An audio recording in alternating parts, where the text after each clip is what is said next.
cannabis est connu depuis 5000 ans avant Jésus-Christ.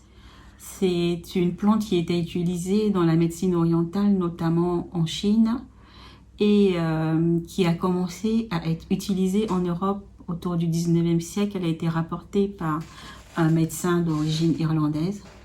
Et petit à petit, elle a été diffusée dans tout l'Occident pour notamment ses propriétés médicales, que nous allons voir par la suite, mais également diffusée dans tout le monde pour ses propriétés festives qui la font rentrer dans nos sociétés dans les drogues illicites.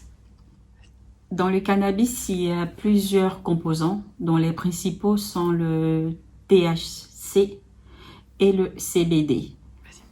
Le THC, c'est le composant du cannabis qui a des effets psychotropes, qui est plutôt utilisé à visée récréative et qui est classé comme illicite en France. Et le CBD est plutôt utilisé pour ses propriétés médicales, notamment dans le traitement de la douleur.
Donc, le CBD est utilisé donc pour ce type de symptômes et sa prescription médicale est vraiment très encadrée.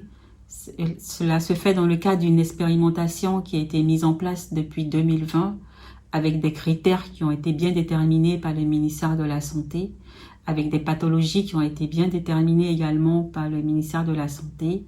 Et malheureusement, sur prescription médicale, la fibromyalgie ne fait pas partie de ces indications. Merci. En France, aussi, les patients fibromyalgiques qui souhaitent avoir accès au CBD ne peuvent pas l'avoir par prescription médicale, mais peuvent l'avoir dans des boutiques spécialisées où le CBD est en vente libre ou par commande sur Internet. Le CBD est disponible sous plusieurs formes, donc soit sous forme d'huile dans les boutiques spécialisées dont on a parlé tout à l'heure, soit sous forme de tisane, soit sous forme de résine à utiliser pour faire des recettes, soit sous forme de vaporisation.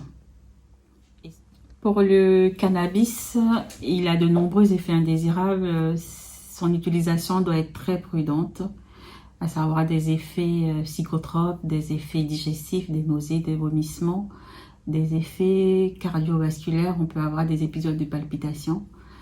Donc, l'utilisation du cannabis doit être vraiment prudente, contrairement à l'utilisation du CBD, dont les effets sont nettement limités. Les effets indésirables sont limités. Et de plus, la tolérance, elle peut varier d'un individu à l'autre. Selon les antécédents, de toutes les façons, il faut toujours avoir l'avis d'un médecin ou de quelqu'un qui s'y connaît dans le domaine médical ou apparenté avant d'avoir recours à ces substances.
En 2020, nous avons réalisé une enquête en ligne auprès de patients fibromyalgiques qui étaient inscrits auprès de plusieurs associations et nous leur disons merci.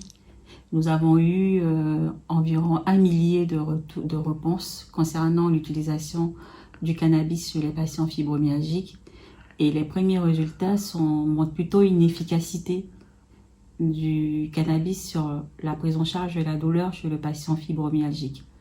Nous serons probablement amenés à approfondir un peu plus l'étude, mais vous trouverez ci-joint les résultats de cette étude cannabis chez le patient fibromyalgique.